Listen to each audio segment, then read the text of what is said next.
Good afternoon, and hello from San Francisco. Thank you for joining us today's discussion surrounding anti-Asian hate and economic issues facing our Chinatowns across the country. While the world suffered from the COVID virus, our API community suffered more deeply from the hate virus. My name is Dennis Wu, the chair of SF Cause, which stands for San Francisco Community Alliance for Unity, Safety, and Education. We're pleased to be joined by 34 other national, state, and Bay Area community organizations in presenting today's program. Today, we're joined by several speakers and an approximate 40-minute panel discussion revolving around our two major themes of hate and economic challenges affecting our communities. This program is intended to be a discussion with our speakers and you, our audience. We encourage you to submit questions and comments via the chat room next to your screen. Our panel moderator, Nancy Tung, will get to as many questions as possible during the program. It is now my pleasure to introduce our Master of Ceremony, Julian Chang. Julian? Thank you, Dennis, and welcome to all of you.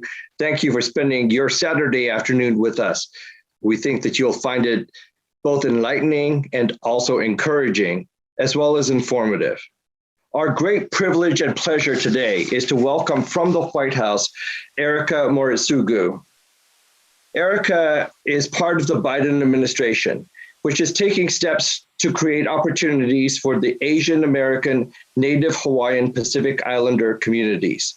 She will discuss how the White House is forming critical partnerships across various sectors to fight anti-Asian crimes.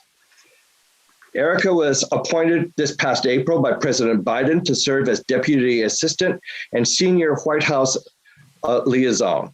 She engages with our AA and NHPI communities and leaders on issues such as advancing safety, justice, inclusion, and opportunity through a whole government approach to racial justice. She brings a lot of government experience to us. She served in the Obama administration as Assistant Secretary for Congressional and Intergovernmental Relations at the Department of Housing, Urban and Development under Secretary Julian Castro, and was the first ever Senate Deputy Legislative Director at the Consumer Financial Protection Bureau. Her resume includes working with such greats as Senator Tammy Duckworth, Senator Daniel Akaka, and Senator Harry Reid. It's my great pleasure to introduce a woman who was born right here in San Francisco and now has returned to join us today to share with us her thoughts and her leadership. Welcome, Erika. Thank you, Julian. Thank you for your kind introduction. And it's true. I mean, you leave your heart in San Francisco, you return by Zoom. So I really appreciate this chance to be with you all.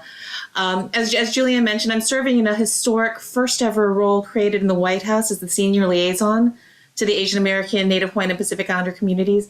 And it's an honor to serve in this role, to execute on our president and vice president's long-standing commitment to our communities, and to grow and build on that commitment, to be that voice in the White House, lifting up the AA and NHPI community voices, and to make sure that the richness and the diversity of our communities are no longer invisible. Federal leadership must advance inclusion, belonging, and acceptance for all.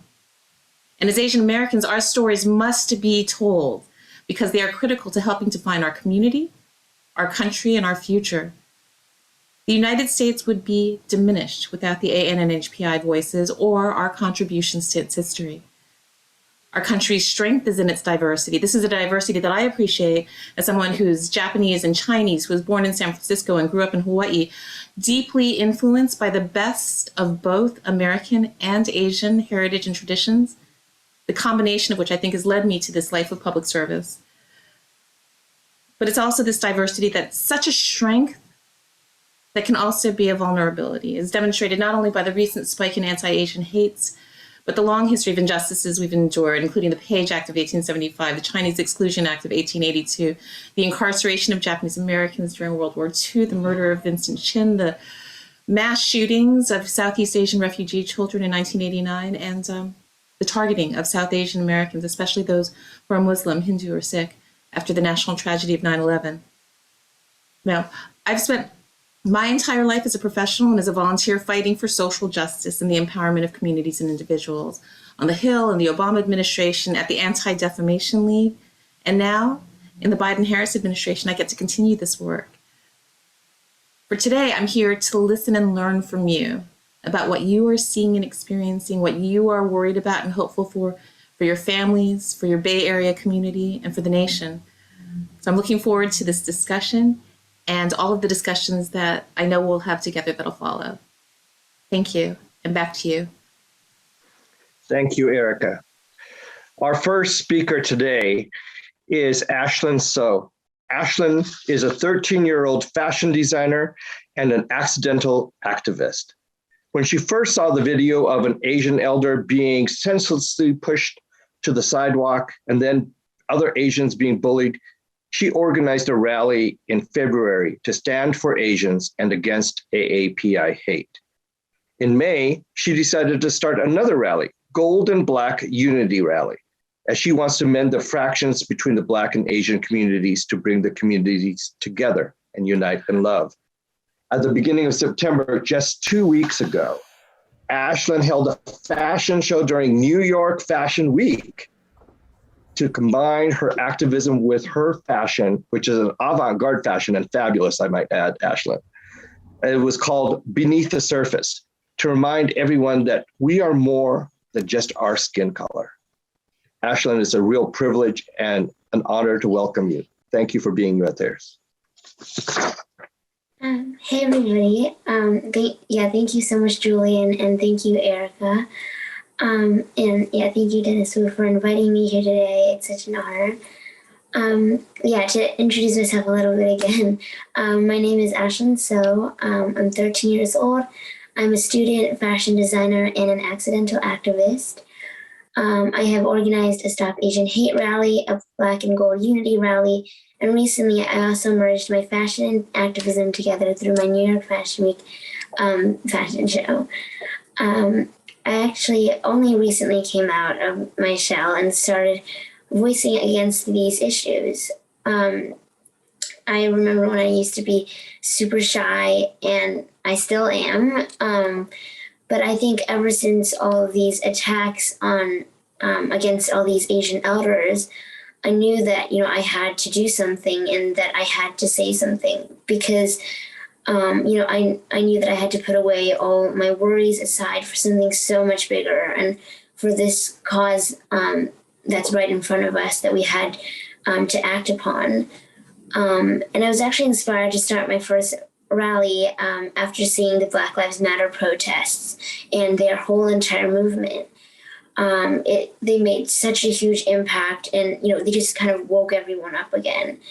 And I think that was the first time that I had witnessed this like in person and not just looking at it in history books, but it is now happening right in front of me.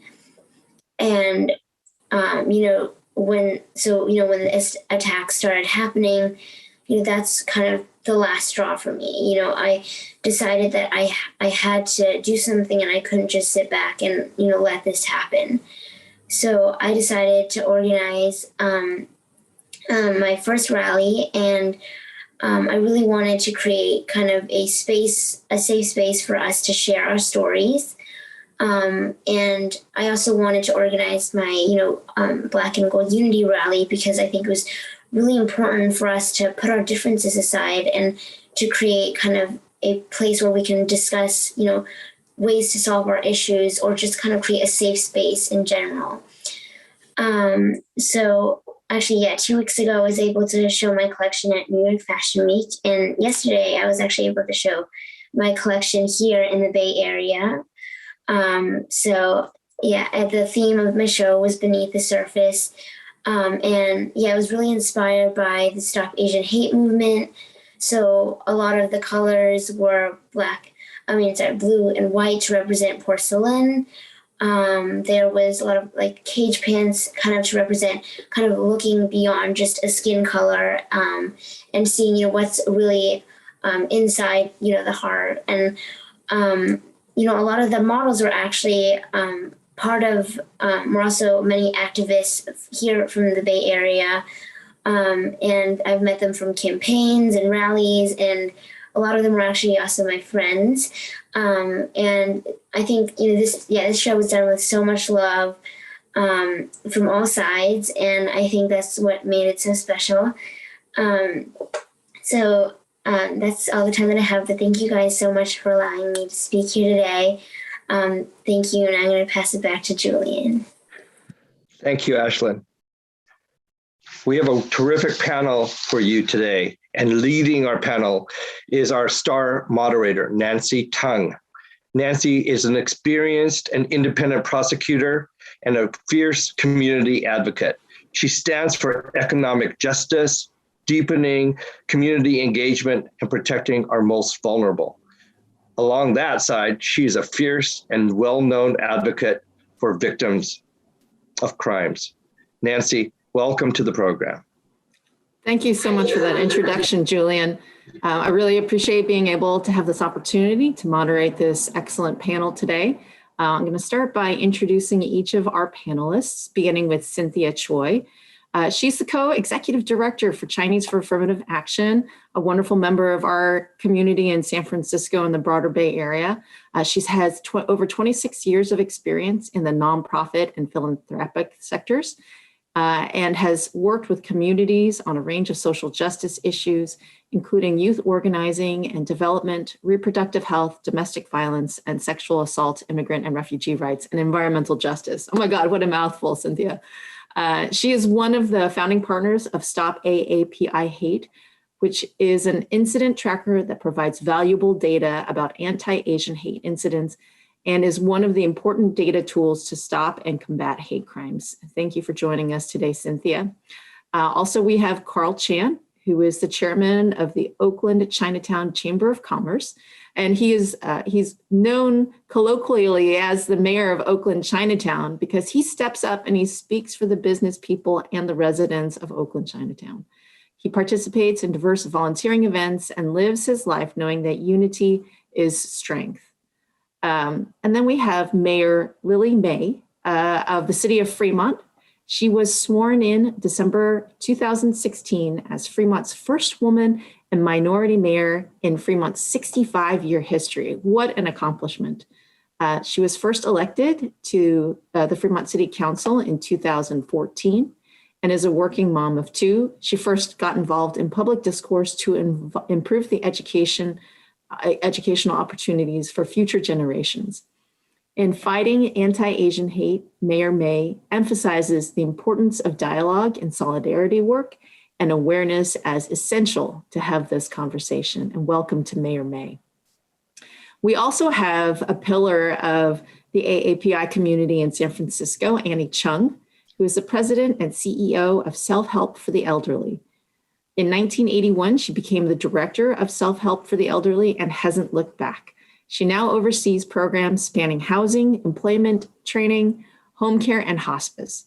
Self-Help for the Elderly serves hot meals year-round to Bay Area seniors, as well as advocating for their safety and well-being. And I have to say, Annie, my aunt and uncle are frequent visitors to Self-Help for the Elderly, and they enjoy the camaraderie there very much. Annie has said, our job is to really empower the seniors and to make them feel independent, strong, but more importantly, make them feel dignified. So welcome to you, Annie. We also have George Chen, who is the founding and managing partner of China Live in San Francisco. And if you haven't been to China Live, please go. It's a wonderful experience. He's a successful serial entrepreneur, has been for the last 30 years. He has created 16 successful restaurant concepts in the Bay Area and in China, from Beetle Nut, Shanghai 1930, to Roosevelt Prime Steakhouse, and now China Live San Francisco.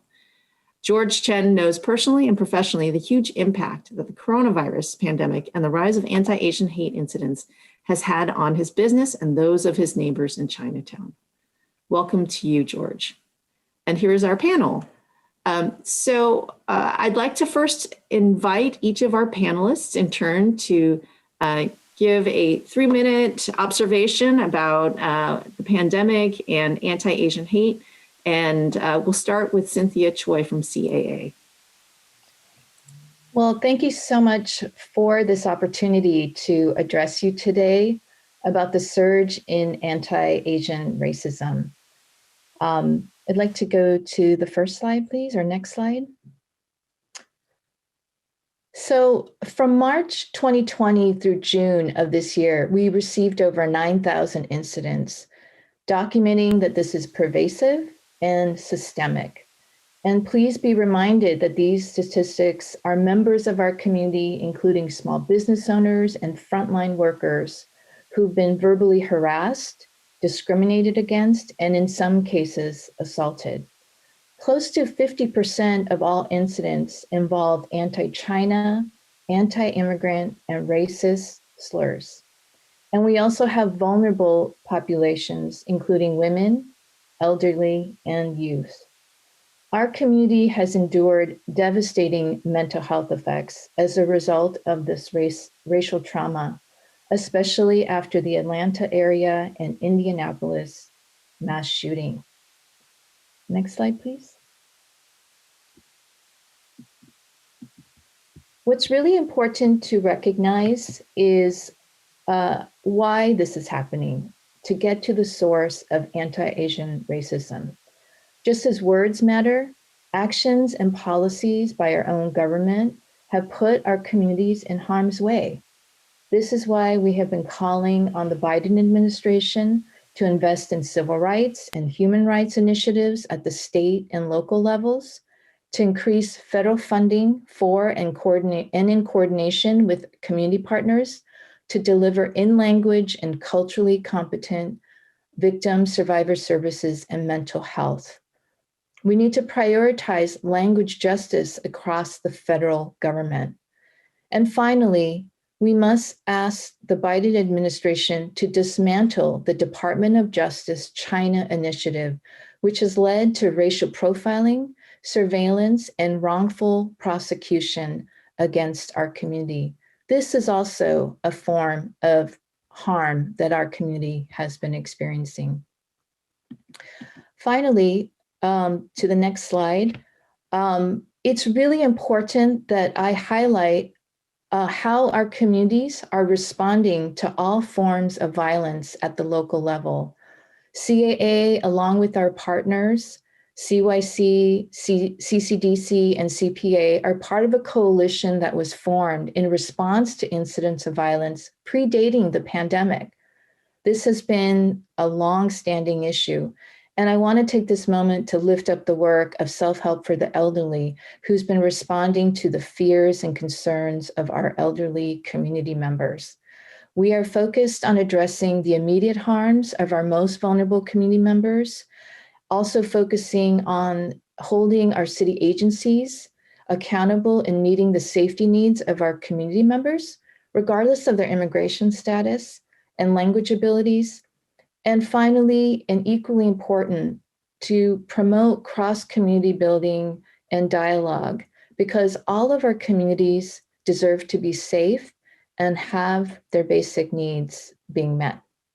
Thank you.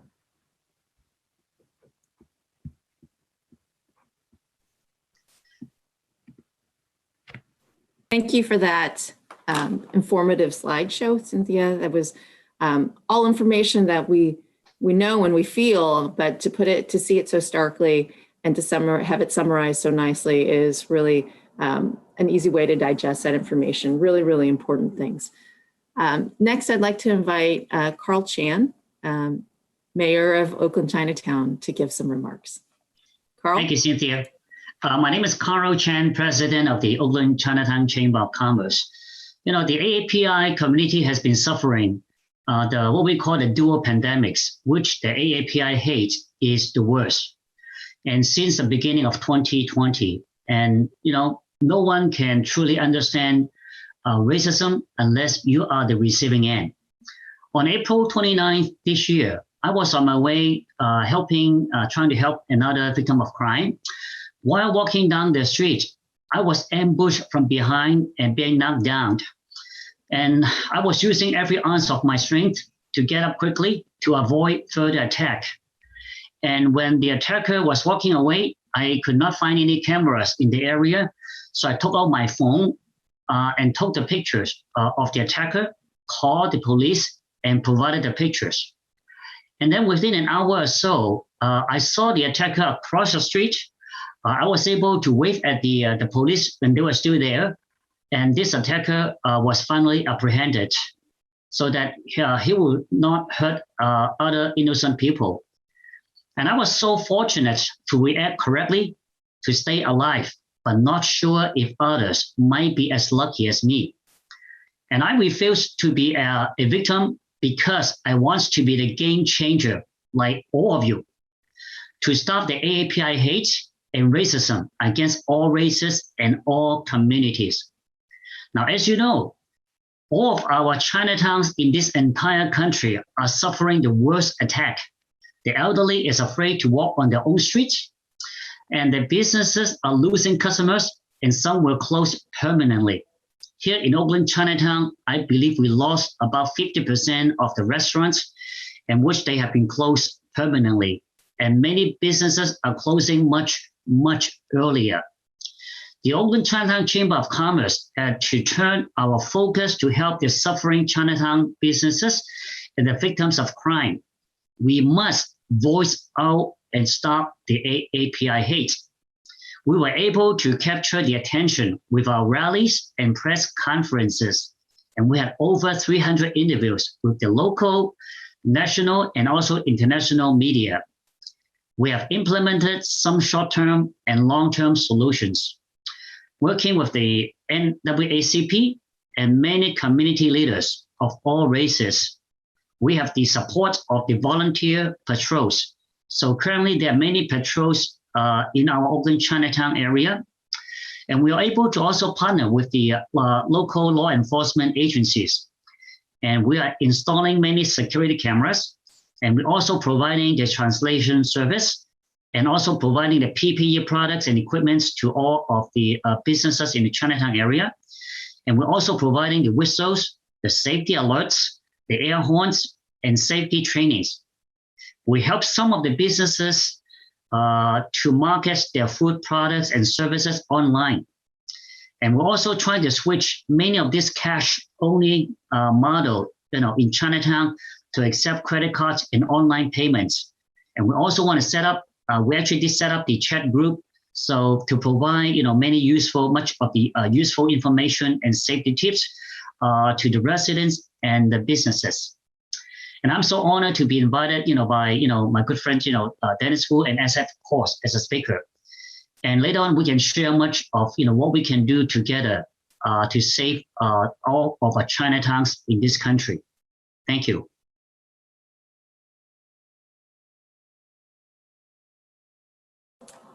Thank you for those remarks, Carl Chan. And we are going to move now to Mayor Lily May of Fremont for her remarks. Mayor May. Hi, yes. I'm unable to start my video. So I don't know if our host could great, I'm able to join all of you now. Thank you. So welcome, and I'm so thankful to SF Cause and Dennis for having this candid conversation, which is so critical at this moment. I'm proud to be the mayor of a city which is predominantly Asian in its population. And it's been a very important conversation for us, starting in January when they started the conversations about the concerns with now the COVID virus. We had put out fact sheets and information, and I was deeply disappointed that some people actually attacked myself personally as a Chinese person and saying that, you just want to destabilize the economy or you want to cause confusion for the people. And then I really appreciate that the council united Not only am I fortunate enough to be the first Asian mayor in our city's history, but also we have the first ever Asian majority and also first ever woman majority council. But we united to pass a resolution to talk about the fact that we as mayors wanted to be united and address the concerns. And it was also very touching to recognize that it's not just somebody who has to be Asian to have those concerns or feelings. We also had the support of mayors throughout Alameda County and recognition that we need to come together as our communities to voice these concerns. Other things that are very important, I think Carl mentioned it earlier, is the impacts that we've seen to our businesses. And with a community that is heavily Asian, we had seen some of that impact to our restaurants.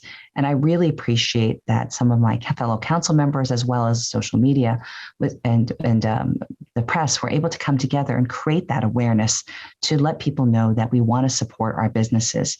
And also in partnership with Dion Lim to have that conversation with Stanford and the medical community to let people know that we could come together in a positive way, which was important in that moment to unite. And we had so many members of our communities, whether it's through Rotaries or through Citizens for Better Community, other organizations, come to demonstrate that we can unite to bring positive change and supplies to the community in those moments.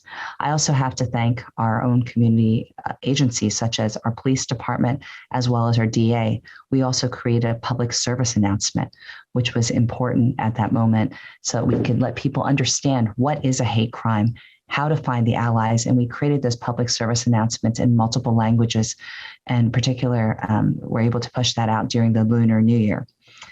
Finally, I think some of the other things that are so critical right now is to unite and educate our students, whether it's through the schools districts, through community-based organizations like CBC and APAPA, and we were able to have a rally, which I think was a really touching moment. Growing up on the East Coast, I was literally the only Chinese girl at times, and to see that you don't have to be Chinese. And I was so touched to hear Ashlyn talk about her efforts, how it is important that we bring other groups together with us, that it's a journey that we share, that we recognize that everyone deserves to feel welcome and comfortable in our communities and respected. And so I really thank Dennis and again, SF Cause and my fellow panelists today for this opportunity to talk about how important it is that we can craft and shape these conversations and stand up. I think that's one of the things that I would leave as a message. It's not enough to be complaining about it. It's important for us to be upstanders, not just bystanders. And so look forward to having the continued conversation. Thank you. Thank you, Mayor May. One of the things that has really come out of COVID and anti-Asian hate incidents around the Bay Area and around the country during COVID are those panels just like these that have really raised awareness. And thank you for reminding us that we need to really be active participants in making these types of changes. I'd also invite the audience who's listening in to drop questions for our panelists in the chat. We have a couple of additional panelists who are going to make remarks, and I'd like to invite Annie Chung from Self-Help for the Elderly to go ahead and make your comments. Thank you very much, Nancy. And Dennis, thanks for inviting me to come on your panel. And also Cynthia for really doing all of the reporting and gathering all the data that we quoted probably 1,000 times already. Since all of this hatred started to attack our community. So good afternoon, everyone. I'm Annie Chung with Self-Help for the Elderly. Like Nancy said, my job as Self-Help is to take care of our seniors. So since the pandemic, our staff have worked really hard to calm down all of the fears, the fear of food insecurity that our seniors were facing, loneliness and boredom, anxiety and insecurity. But the worst of all is the isolation that our seniors were experiencing during this pandemic, totally isolated from family and friends before the vaccinations came around, and then the community that they belong. But when the virus of hatred and violent attacks on our vulnerable seniors happened Day after day after day, fear became almost a constant emotion felt by every senior that we serve. At our centers, where seniors come every day to get their meals, they look left, they look right, they just felt uncomfortable and unsafe. So we had to ask our police officers and our community ambassadors to come every day to give us additional help so our seniors feel safe. On the streets, seniors feel particularly anxious. These attacks usually hit them from behind with no warnings whatsoever. Just like Carl, he was ambushed from behind. We are fortunate that we are able to jumpstart a senior escort services in mid-May, so seniors could be escorted to their medical appointments and other important appointments. But still, many seniors were so scared to go out. And for those who don't have anybody to talk to or to get help from, this self-imposed imprisonment can lead to major physical and mental health disasters. Like Ashlyn, all of us can and must do something to alleviate this fear among our seniors. What can we do? I could offer a few suggestions. One, start with the seniors closest to you, your parents, godparents, grandparents, your neighbors. Put their phone numbers on your speed dial and check on them. Even a short 2 to 3 minute call will dissipate the fear of our seniors being all alone with no one around when they are feeling sad. 2, if possible, cheer them up with an outing that they would enjoy. A walk, a lunch, a visit to the museum, go shopping with them. 3rd, ask the seniors what they need: medications, stamps, groceries, masks, gloves, anything that they need. Run an errand to the supermarket, bring it to the seniors, make them happy. And while you're at it, add a sweet dessert like an egg tart. I'm sure that will bring smiles to our seniors' faces. Ask if the seniors want to learn how to use their cell phones better. Use FaceTime or use Zoom so that they could join the many virtual classes a lot of community-based organizations have started, like Tai Chi, to gardening, to yoga, to meditation. Go over to the seniors' homes to show them in person. These are just a few examples, and don't worry about the numbers. Start with one senior at a time. In closing, realizing that we cannot do all of this alone and by ourselves, I like to come up with a favorite quote of mine. I can do things you cannot. You can do things I cannot. Together, we can do great things. Mother Teresa. We cannot stop racism and hatred by working alone. We must work and support each other to create a better and safer world for our young people and for our elderly. Thank you very much. Back to you, Julian. Back to you, Nancy. Thank you, Annie, for those inspiring words. And if anybody wants to bring me an egg tart, I'm happy to accept it as well. So now I'd like to invite George Chen, entrepreneur and deliverer of delicious foods, to give his remarks. George? Yes, good afternoon, everybody. My name is George Chen, and I'm the founder and chef of China Live, big place on Broadway in Chinatown. It's probably the biggest restaurant in the city, not just Chinatown. And I came here as a kid in 1967, with a crew cut and shorts, and I felt a lot of racism back then. Been called chink and got into lots of fights in the playgrounds, trying to figure out what racism was or prejudice. And since then, I've seen America moderate and grow up and be more tolerant. And it's been very sad for me to see during this COVID crisis. I mean, I saw some of it during the SARS and the bird flu, where people were saying things like, we don't eat your kind of food. But this was by far been the worst, certainly the longest lasting. Of course, there's a lot of stress with the pandemic for everybody. It's lasted a lot longer than any of us had dreamed of. And that fear and ignorance amongst the populace is now directed towards the Asian populace, Chinese and all Pacific Islanders, anybody who look Asian. And it is very sad for me as a Chinese American to see. We invested a large sum of money, over $20 million, and hired over 200 employees, a lot of them local Chinese, and paying them above, well above minimum wage to have them have a good life and have a good job in San Francisco, Chinatown. And, when the pandemic hit, March 16th, we had to lay over 200 employees off. Even before then, we had xenophobia because, the fear mongering about the China virus and Kung flu really created a lot of problems even before the shutdowns. During the shutdowns, businesses in Chinatown has been really, really hurt. We've done everything we could to survive, and we're trying to operate back to, normal capacity, but that doesn't seem to be a reality for some time. We're now still maintaining social distancing in the restaurants because people still have a fear. And we're, having all these mandates makes operating a business in Chinatown or anywhere very difficult.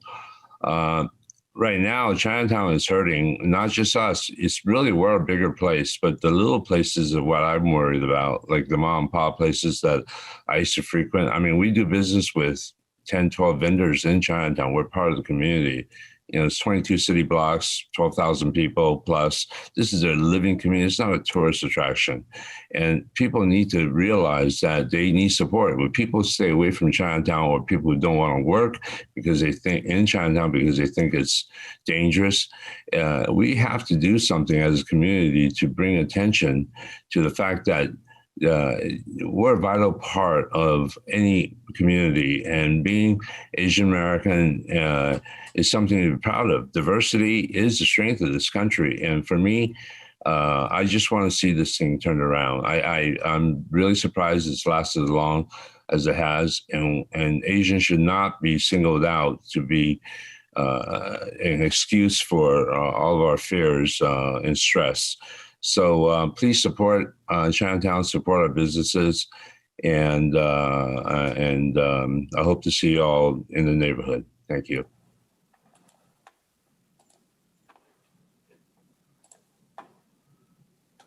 Thank you for those remarks, George. Again, I'd like to invite all of our listeners to send in questions via the chat. And we're going to start our panel presentation right now. I'd invite all of our panelists also to turn on their cameras so that we can see all of your faces. And so I'd like to start with this question that really gets to the heart of the public safety issues that have come about because of COVID and because of racism around the way that mostly the Trump administration has described COVID as Kung flu and pointed to China as a scapegoat for the pandemic. So how do we reduce these incidents of attacks on Asians and Asian Americans, especially our senior citizens? I want to frame this a little bit because we do know, or we have been able to see statistically a large number of these hate attacks due in large part to Cynthia Choi's and Stop AAPI hate's good work in collecting the data. But we also know that this type of racism is longstanding in America, and that attacks on our elders and attacks on our AAPI community are not something that's new. So Cynthia, why don't we start with you, and maybe through your data and the project that you've worked on through COVID, Is there anything that you've seen that can kind of point towards solutions in stopping attacks on Asian Americans and Asians? Well, I just want to thank all the panelists. And Nancy, it is a really great question, because I think we have to zoom out and to really ask ourselves, why is this happening? And the fact of the matter is, this defines our experience as Asians. The scapegoating of immigrants, the blaming, vilification. We see basically history repeating itself. If you look at what happened to Japanese Americans and what happened to members of the Amemsa community, right now, what we are battling is an environment where across the political spectrum, China is being painted as an existential threat. And so we are perceived as such. And so we essentially racialized COVID, and it feeds into a long history of discrimination. And one thing that I do want to just point out is that everything is being racialized at this moment. So what's happening is there's a conflation of something being anti-Asian hate when we have a problem with crime and violence in this country. We have a problem where working class, low income communities are disproportionately affected. And really elderly of all races are subjected to abuse and harm. They are the most vulnerable. So we have a societal issue, and I think we have to have like a whole of society approach to this issue. There is no one response. It needs to be local. It needs to be from our government in terms of ensuring there are resources. And of course, community groups across the country are responding, as we are here in the Bay Area. And I'd like to throw this to Annie, this question also to Annie, because your work really centers around helping the elderly. And so from your perspective, what else can we do as an API community, as government, as people who are involved? What can we do to stop these types of attacks?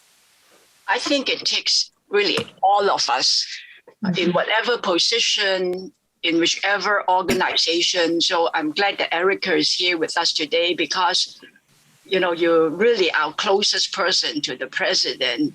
So if the policies from the very top comes down, which have to stop these hate and these attacks on our most vulnerable citizens, and backed it up with a lot of policies on the state and the local level, then I think that we're starting, hopefully, to see a turnaround. But the violence, I've never seen.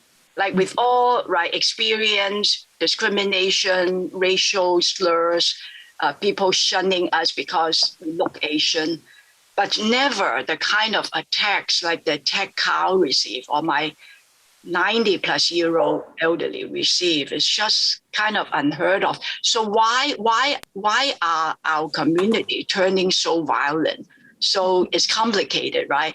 But I think that we have to start looking at how do we teach young people at schools? Where's the filial piety and the respect and honor of our seniors kind of a teaching come in? But at my level, I have to make sure that I have all the tools, like doorknobs, yellow whistles, like Dennis is passing out, and mental health flyers, how to keep our seniors kind of sane during this period. So as one organization, we could also work with our community partners, like with Cynthia, with NAMS, with the hospitals and the clinics. We have to make sure our seniors have the tools, how to protect themselves too. So, I mean, we have to work together. Hopefully the criminal justice system will kind of pay some attention and make sure that people that just come in and attack our community and attack our seniors, they have to face some consequence, or else everybody is invited to come and attack us. So we have to start somewhere, Nancy. Yeah, that's a really good point, Annie. Certainly, we rely on our government and our institutions to support our society, but our civil society as well. And I'd like to ask Mayor May if you could also comment about, maybe some of the things that the city of Fremont has done specifically on the issue of attacks on seniors or hate crimes in general in Fremont. Sure. So some of the things that I think are critical at this moment is creating the awareness of resources, whether it's creating the ability to report the incidents, such as the tools that have been mentioned earlier. And I really appreciate that so many groups have stepped up, as well as at the state level, to provide some of the funding that's going to be essential for us to move forward. I am deeply saddened to see that in this moment, because myself, I experienced it as a child growing up in Pennsylvania at the end of the post-Vietnam War era, that people didn't distinguish between who it was. I've seen it here in our city, as we talked earlier about 9/11. And we have also one of the largest Afghan communities. We are so blessed. We are united in this amazing diversity. We have over 105 languages and dialects being spoken. I can say that one of the things that really has helped us in these moments at times is also we have interfaith worship days. We have interfaith peace days. And the fact that we can easily walk into a Jewish temple, Buddhist temple, a Gurdwara, and to be able to hear and to have these opportunities to educate one another, whether it's in the school or with these events. We've had also recognition here in Fremont for Meet a Muslim, so that we can talk to one another about their faith-based. This is some of the things that really have helped us. But I am in such great admiration of the efforts that so many of you have done, such as Carl. Carl has been a brother, mayor, in that sense of being able to reach out. And that in those moments, I think that when we are able to coalesce our community and unite and rally, and I think that that's one of the things that sometimes I think it's a myth, or it's unfortunately something we've propagated as a model minority, and not speaking up and not saying that, this is not acceptable for us. We need to come out and do something, and to let people know that our voices must be heard, that we must and deserve that respect that's owed for all people to be able to live safely. Yeah, certainly underreporting has been an issue in the AAPI community, and access to language resources and access to government in that fashion. And, Carl, it's such a fortunate thing that, you're able to stand up for people in your community, that you're able to report them to the police and interface in that way, and that you're not afraid to. And that's something I think we need more of. I'd like to turn to a question about that question of resources in government, but in a more economic sense, and invite Carl and George both to talk a little bit about what you think we need to see to help support our Chinatowns, either from the local, state, or federal governments, in terms of turning things around economically, and what you think is the way that we can do this. I just echo what George has said earlier. Okay, let's support our Chinatowns in this entire country. They're all suffering. Now let's go back to I did mention many restaurants in Oakland Chinatown. It's about 50% of those restaurants have actually been closed permanently. And I just want to point this out to what we can do, as individuals, community, but especially government levels. And and right now they're suffering because of loss of business. But the other problem is this. During the pandemic, they were facing much issue, and then some of them they closed down.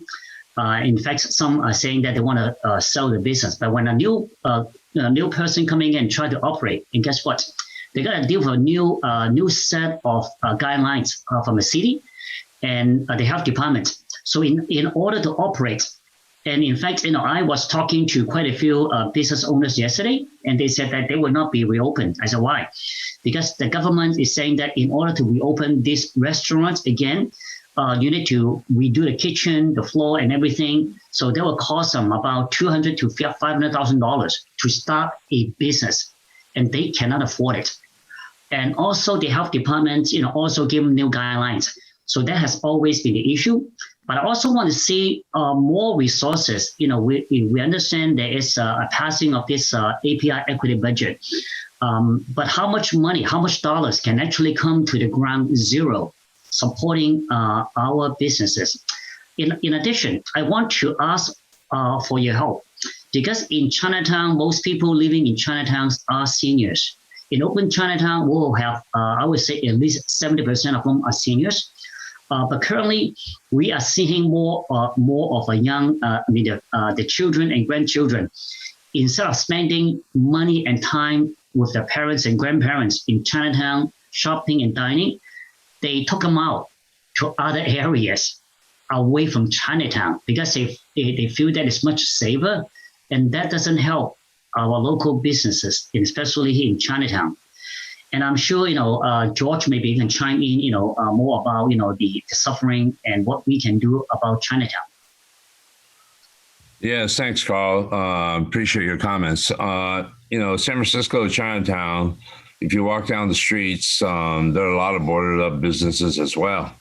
And there was a report out about, 8-9 months ago that showed the devastation. And I talked to some of these people. I walk around Chinatown and shop there all the time. And some of them are just fearful still fearful of the fact that it's not even a level of business. It's the potential violence, of what hours can I open with, and some of them aren't willing to take the risk, and a lot of them don't have the governmental support like PPP and RF because they're more mom and pop restaurants. They've been in business for decades, and some of them are on cash business, so they don't have the records to be able to go get that funding from the government.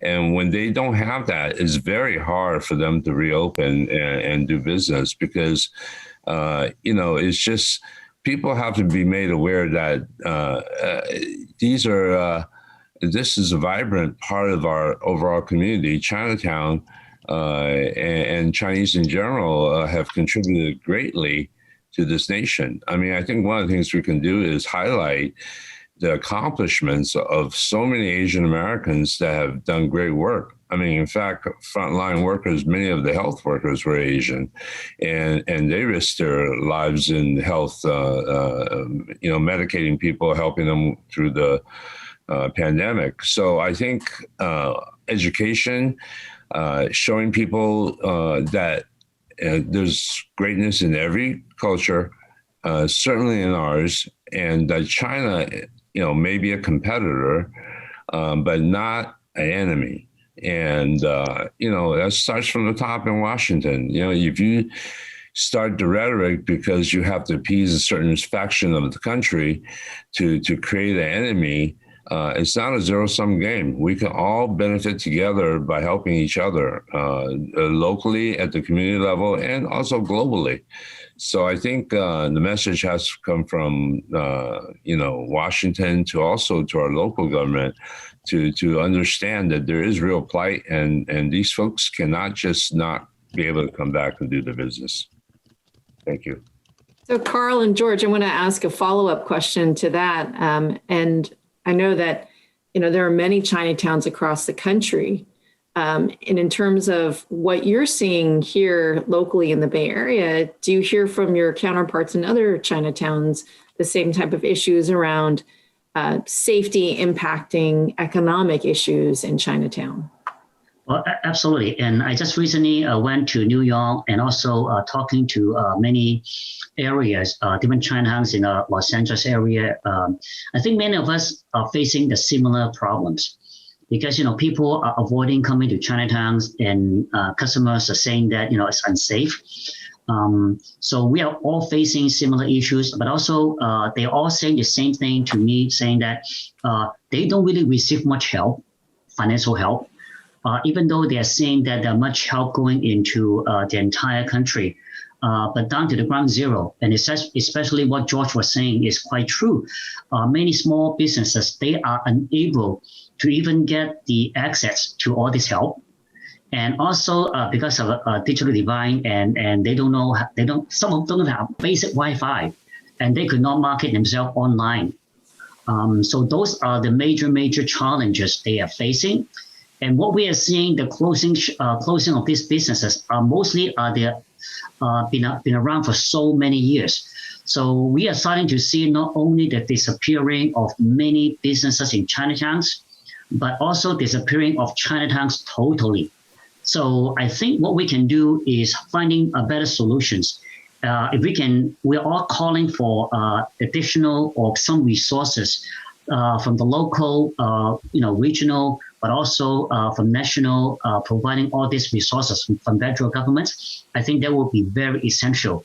And it's going to be the beginning of this conversation, because they are also welcoming as much help as they could. But I think how we can together marketing our Chinatowns globally, nationally, I think that would be something that we should be all looking into.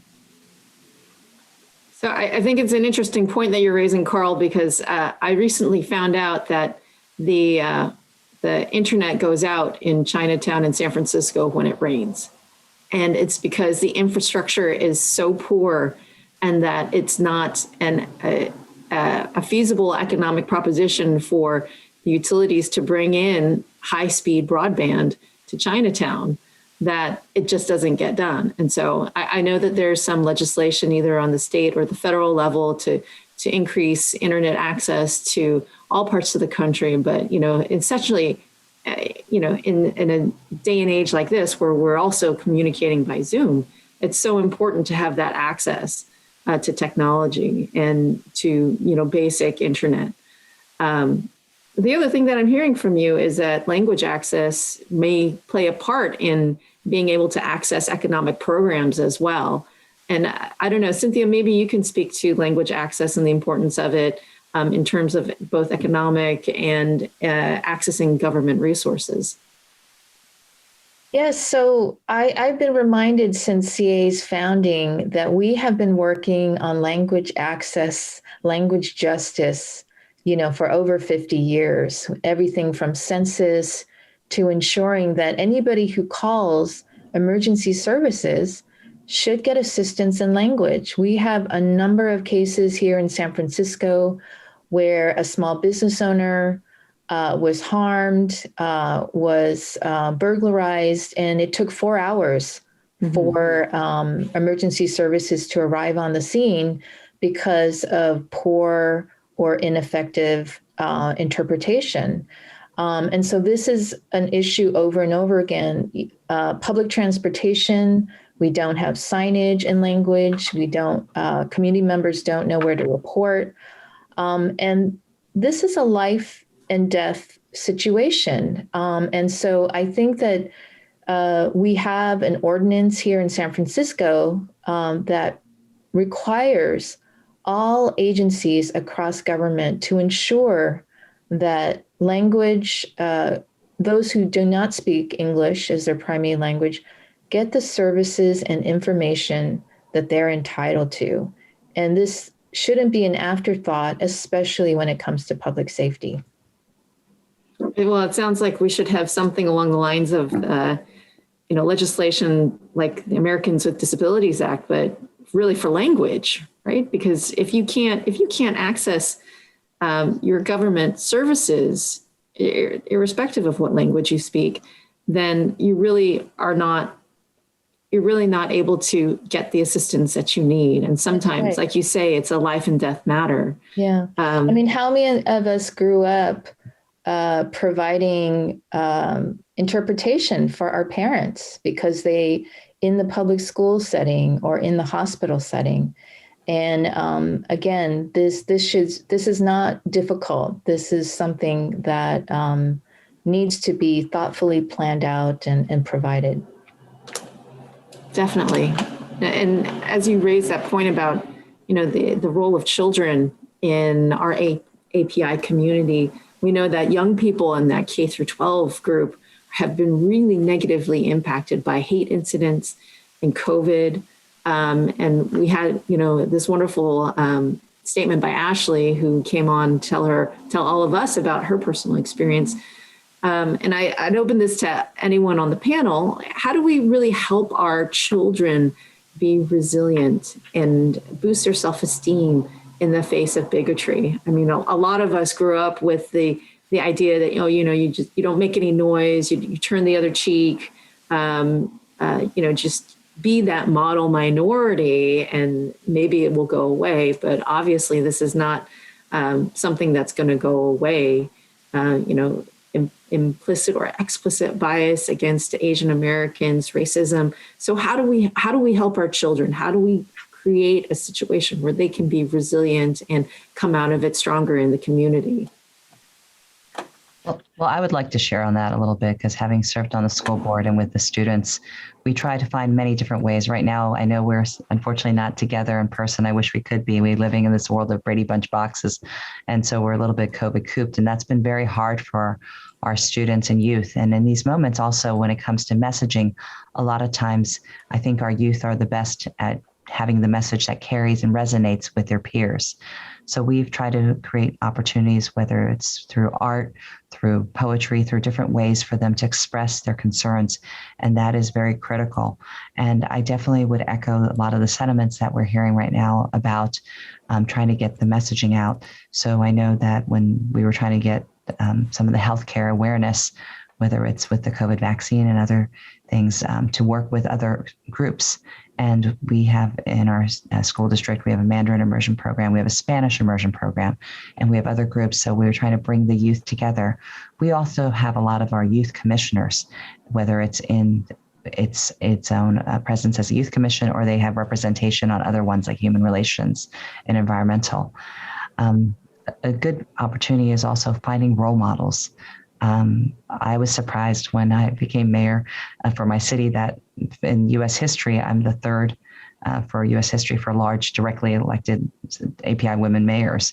And right now, currently in the whole United States, when I'm about to head off to U.S. Conference of Mayors, and when I go to the conference, a lot of times people are like, "We made it, we're there." And yet I look around the room and I'm like, wow, I think sometimes I'm the only Asian woman. Thankfully, in California, we're blessed. I also have Mayor Guo of Bakersfield and Mayor Khan now of Irvine. But currently right now, California does a lot of that representation, but we need that type of role model and that discussion with our students. Not so much that they have to themselves be politicians, but to be able to raise your voice and to unite and to work with other groups, to have that conversation of how we can help support one another.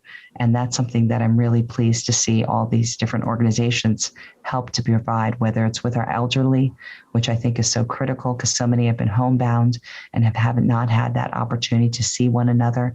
And I personally am in the sandwich generation, so I've seen some of that impact on my own family and my mother's health. And when you don't get that socialization, dementia and other things sometimes do get amplified.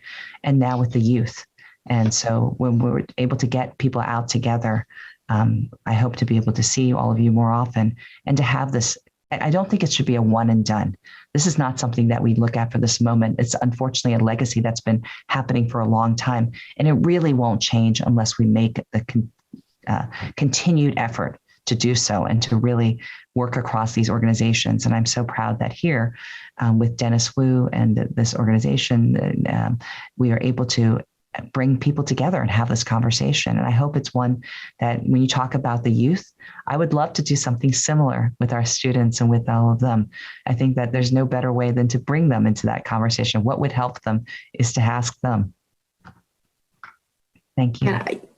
Thank you, Mayor May. And thank you for also being a role model yourself to, a whole new generation of young APIs. I think that one of the things that in my own personal life, I felt like, I could be a newscaster when I was growing up. That was a job that I thought I could do. And it's because I saw Connie Chung on the screen on the nightly news.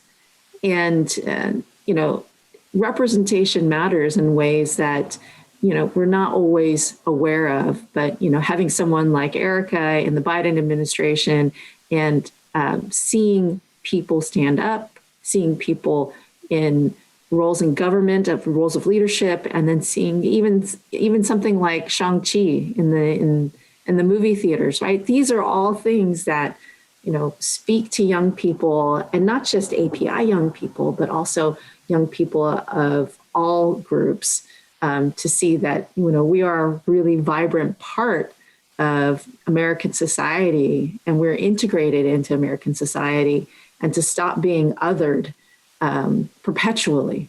right? On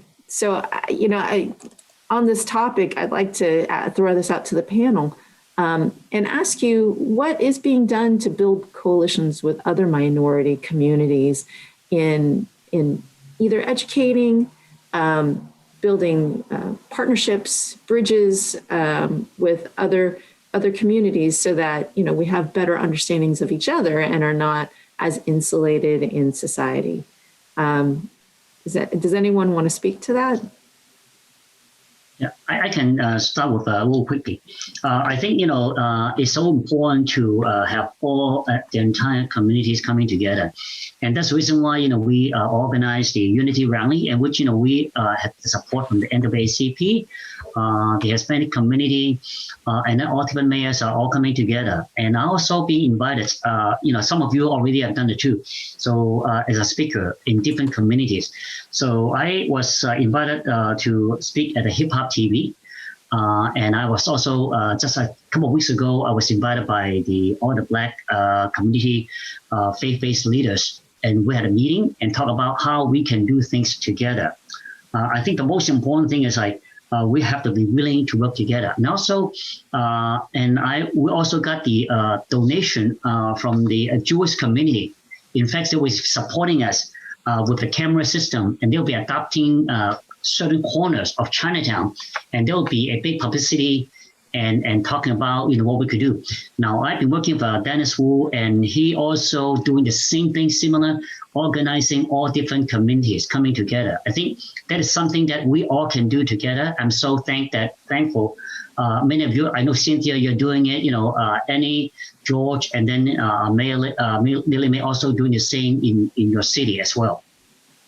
But I think right now, I also wanted to mention that we have one of the largest diaspora of the Afghan community. And so sometimes if you want a friend, be a friend. And so when we saw that issue come up, we didn't stand by. We spoke out as a council saying that we are important at this critical moment to provide humanitarian aid and to be able to help not just our city, but also partner that we recognize that people have moved into some of our neighboring cities, such as Newark, Union City, and Hayward. And so to date, we've raised about over 250,000 in donations to help with some of the needs for helping the community, but not just the funding. Looking at the playbook, we've been through this before as a city. We know how we can provide some of the resources for the immigrants, those coming, whether it's on education, on healthcare, on rental assistance. So to utilize that moment to create a straw man that hopefully can be replicated, not just in our city, but in the region, and also working with the White House and the State Department, looking at how we can be able to have this conversation. And I'm looking forward this week. I also will be seeing some of my fellow mayors across the nation. And I know so many others. I mean, a lot of this is local, and opening up our heart and making our homes welcoming is important. And I also just got back from League of California Cities. Have courage and go to other people's caucuses and meetings. So I often have times, we have the Asian caucus, and that's wonderful. And I love seeing my fellow API. And that was great to see a great turnout. But I also went to a lot of the other caucuses, such as women, and I really enjoyed also the Black caucus meetings. And so just going out to be part of their other organizations, to say that I want to learn about you. I want to be understanding of your community because I think it's wonderful, it's beautiful, and I want to be part of it too. Yeah, I think also,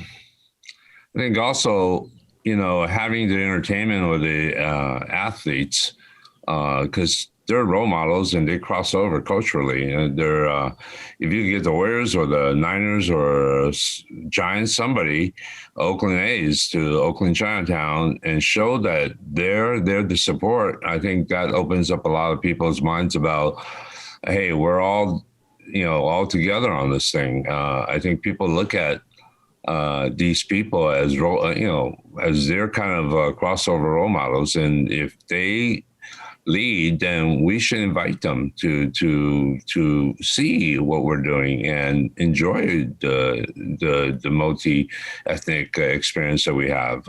Maybe we could do that. That's a great point, George. I think that when we see others enjoying that cultural experience in Chinatown, that it also opens it up in terms of other people thinking differently about that space as well. And gosh, wouldn't it be nice to have the Warriors come out to Chinatown and have a meal together? That would be a fantastic kind of event, right? Absolutely. Have one course at a restaurant, hop down the street and have a course at another restaurant. Aggressive meal, so we can go from place to place. Yeah, definitely. And I know that there are some groups that have started to try to bring people back into Chinatown by advertising, like social events and, supporting locally in San Francisco. I know this from experience that there are many groups that are trying to revitalize that Chinatown experience again. Nancy, I forgot to mention that we are organizing this, what we call a walking tour, WOKING tour. And so basically food is a common language. So we'll be inviting people to Chinatowns, through different Chinatowns in this country. So we are planning on doing that. And we're also working with Visit Oakland, and they also work for a different area. So they can join together and reintroducing Chinatown to people again. That's great. I'd like to bring Annie back into the conversation and get your thoughts on how we can change the national dialogue so that Asians are included in the definition of America. And if language or rhetoric from the top will be helpful in changing the mindset of Americans.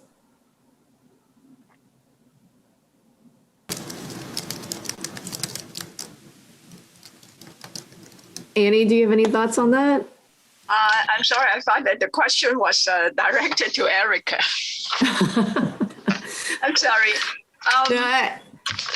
Language has always been really self-help's core mission, and that's why we exist, because 99% of our seniors who come to us just do not speak English.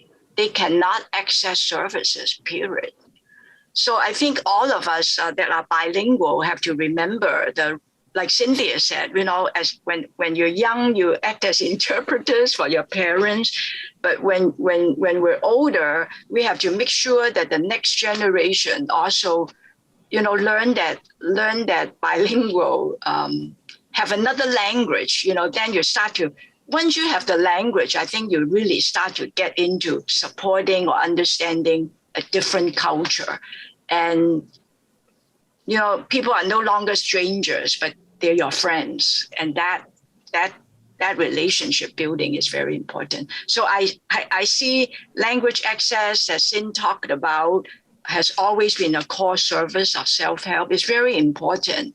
Even the underreporting, right, Cynthia, that we talked about, you reported over 9,000 incidents, but easily there could be another 9,000 cases who went unreported because people just didn't have the language for it.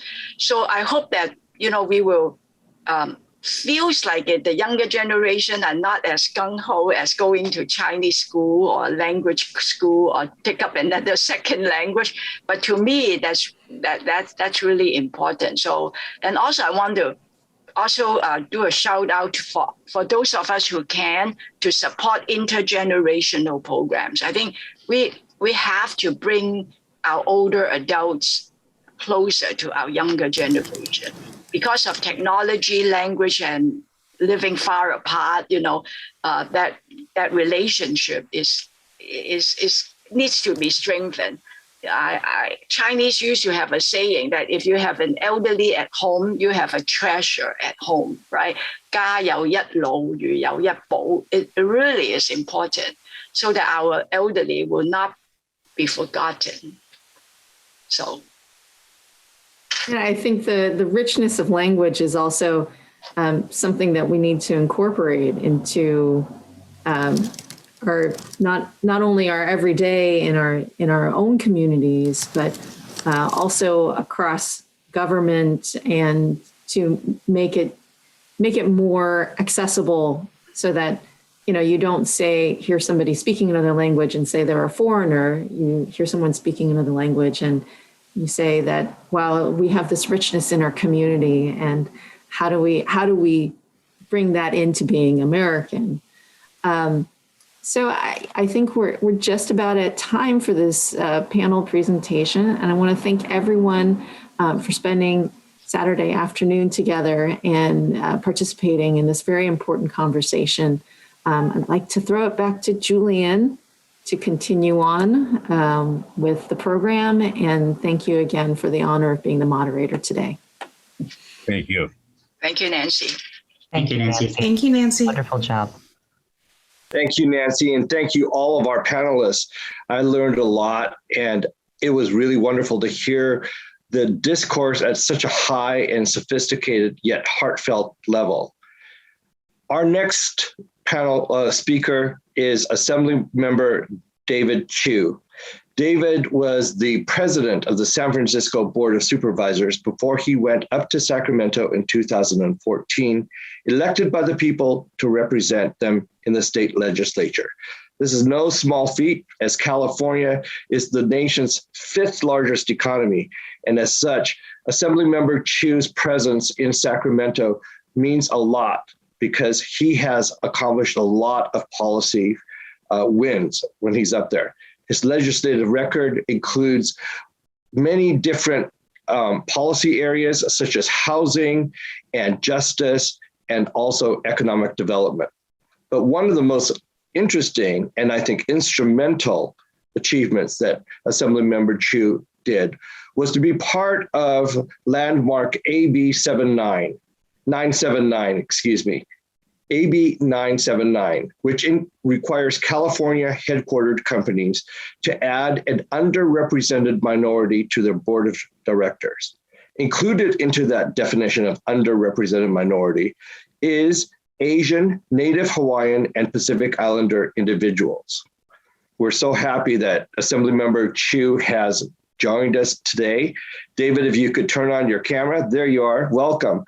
And I want to say thank you for taking time on a Saturday afternoon to be with us, David. We really appreciate it. Happy to, Julian. And first of all, it's great to see everyone, old friends who you've just heard from, and just appreciate everyone taking a little bit of time on a Saturday to talk about this important topic. So I was asked to sketch a little bit about what we've done in the legislature to address some of the issues here and a few other thoughts I have about moving forward and really trying to build on the comments that we've just heard. So, let me say this, which is we all know that what has happened to our community in the past year and a half around anti-Asian hate is simply another chapter, another saga of our community and anti-Asian hate since the beginning of our community's history in the United States. Chinese Exclusion Act, Japanese American internment, the persecution of South Asians and Muslims after 9/11, the murder of Vincent Chin. What I will, I guess, maybe add to that is to say that when the rest of the country focused on anti-Asian hate after the Atlanta murders, I think many of us knew that this was hate that had been festering for a long time. We saw the data from API hate. We knew that what Trump was doing in emboldening his supporters were going to have consequence. I often mention the fact that during the month of February of 2020, before COVID cases were being documented in the United States, so in other words, before literally we were dealing with a healthcare pandemic, I saw in my San Francisco Chinatown, in the heart of my district, a 50% drop in business to small businesses.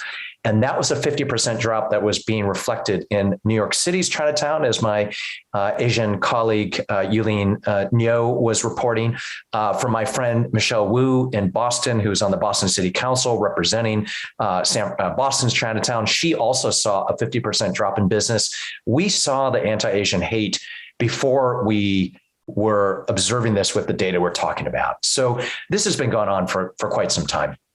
I am so lucky to serve with quite a few Asian Americans. Right now, there have been 11 of us actually, with Rob Bonta moving to the AG's office, now 10 of us. And we spent the better part of this past year talking about what should we do together and collectively. And I think many of you know that we decided to focus our efforts on pushing for a historic investment in what we refer to as API equity, an API equity budget. It's one thing to talk about hate, and that's an important component of what we were trying to address, but we wanted to also make sure that we were investing in the long haul. And a couple months ago, we were really pleased that through these efforts, along with 150 organizations, some of which are represented on today's call, the California State Legislature and the governor agreed on a unprecedented $156 million to address anti-Asian hate and to really think of how we recover moving forward. And let me just take 1 minute and sketch out some of the elements of the budget.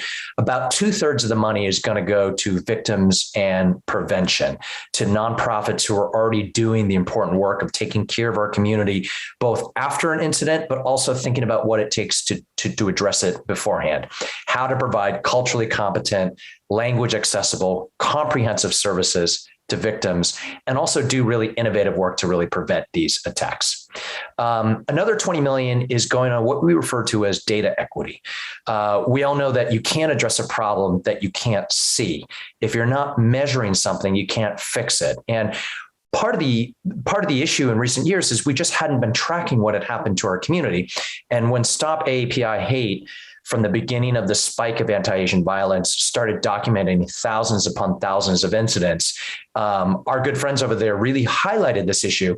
And it was so appropriate that those founders were recently recognized as one of the top 100 influencers by Time magazine, because they really changed the debate of what was happening here from anecdotal experiences into fact and data. And so we decided to invest $10 million in moving forward Stop AAPI Hate, as well as another $10 million on academic-led quantitative research that really dove into the diversity of our communities and their needs. A third element of the budget had to do with $16.5 million to focus on students and young people, to fund anti-bias work, to address microaggressions and hate early on in our K-12 system, to set up a peer social media network for students at the university level, particularly first-generation college students, to address education loss and mental health needs. We know how much of an impact this is having on our kids.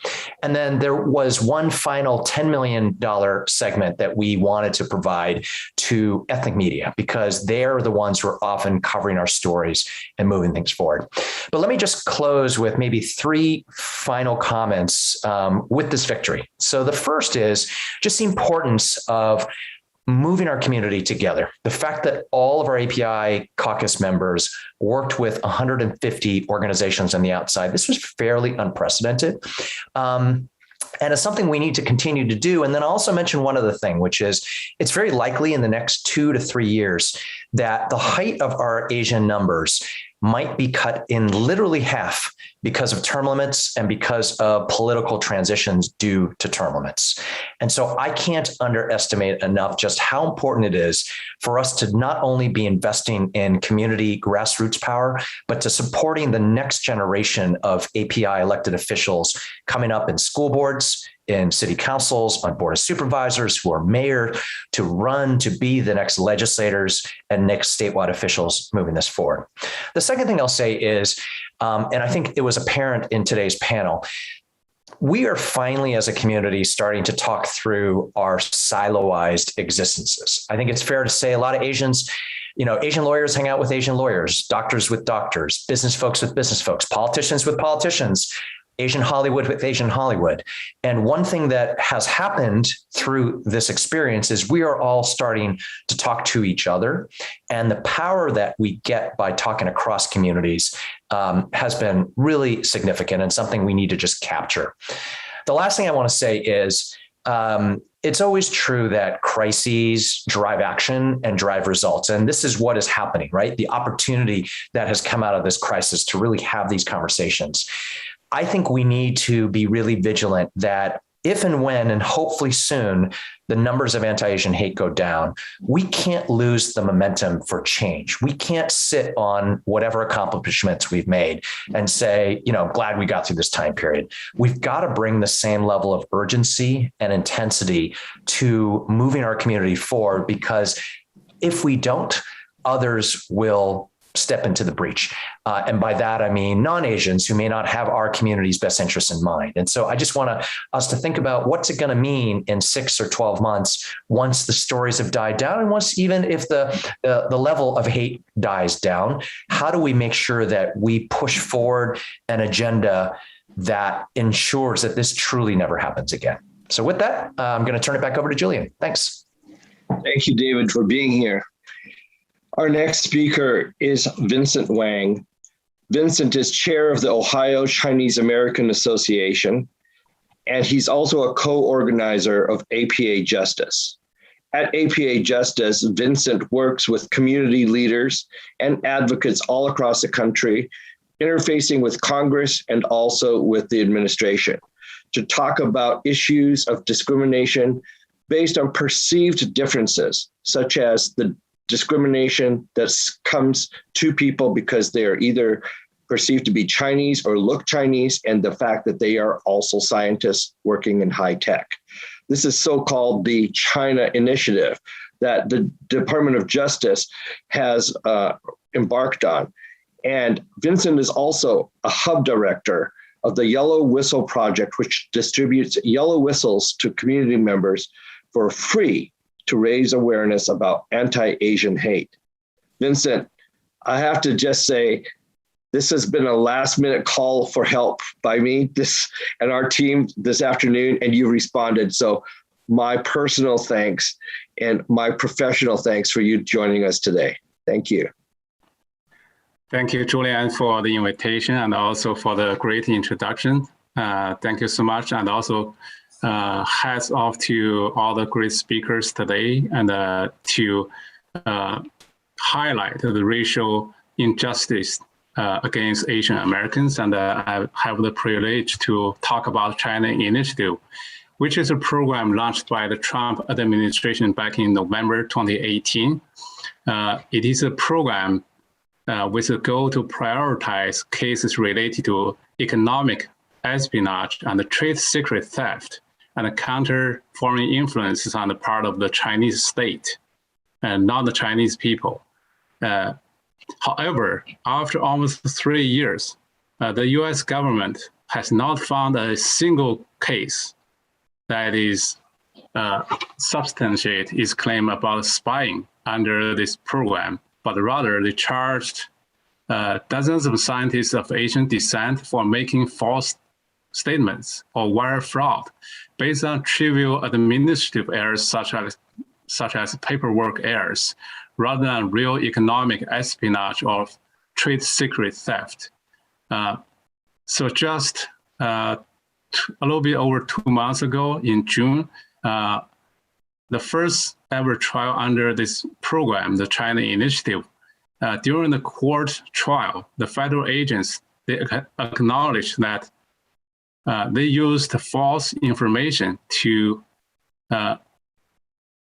try to find a Chinese spy in the former professor of University of Tennessee at Knoxville, Professor Anmin Hu, tried to find a spy in this Chinese professor.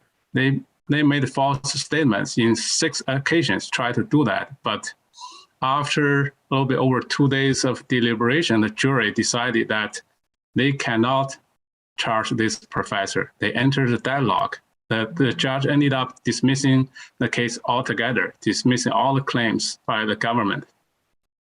So this China Initiative is the latest version to profile Asian Americans and the Chinese American scientists. Racial profiling is another form of anti-Asian hate. It has historical origins, such as the internment of Japanese Americans during the World War II and the Red Scare in 1940s and the 1950s. This label may be different. And also during the times in the past few decades, they tended to change different labels, but the government, they continue to use different kind of arcane code names or labels to stereotype Asian Americans in an attempt to cause doubt about the loyalty of Asian Americans, perpetuating the foreign and the foreigner stereotype. instead of using facts and evidence in law enforcement. So in the past, there are examples like the fifth column, communist sympathizers, 1,000 grains of sand. Or in today's term, is in the FBI director's words, it's non-traditional collectors in an attempt to cast doubt on a whole racial group, like the Chinese people. So this China initiative itself is not acceptable, just as China virus. It ignores the threat to our economic security from other nations, and it is not effective. It didn't catch any spies. And the policies and programs around China initiative has caused great harm to many scientists and also researchers, especially those people of Asian origin. And also it is damaging the US global leadership in science and technology.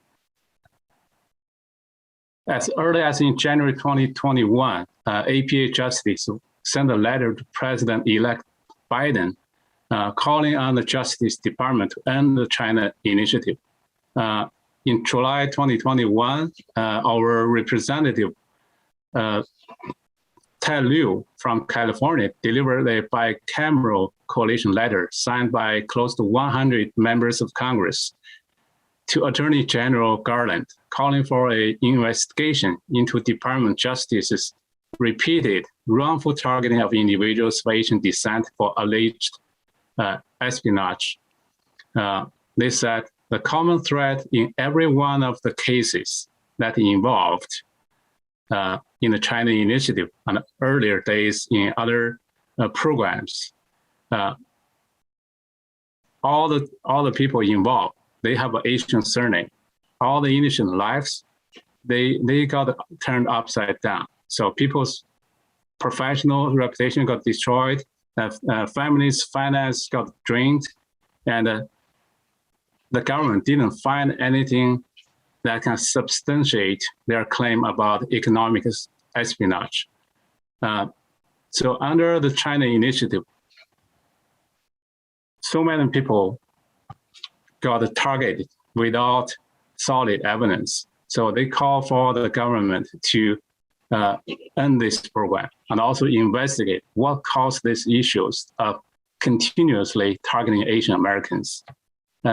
Earlier this month, 177 Stanford University professors, they also sent a letter to the Justice Department asking the department to end the China initiative. It said it caused a lot of racial profiling and also terrorized scientists and also damaging academic freedom.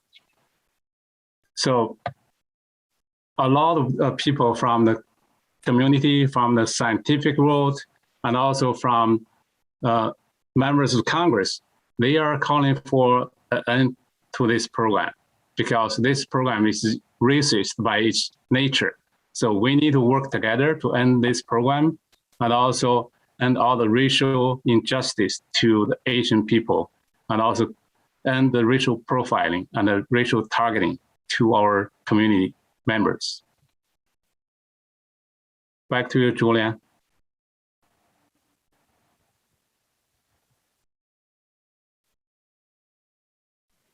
Sorry, you would think that after so many months on Zoom, I wouldn't be able to do that smoothly. Appreciate it. Thank you very much.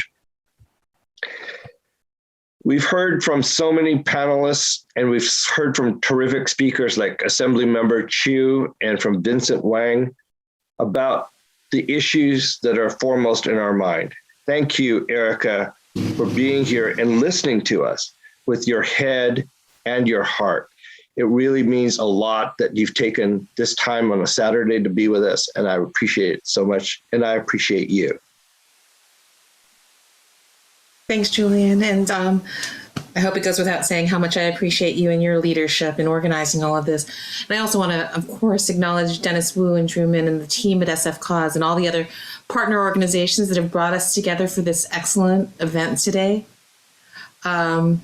I would be remiss if I didn't thank Meili Tom, Joel Wong, Wendy Wong, Mike Wong, and Julian Chang for all of the work you've done and put into organizing us.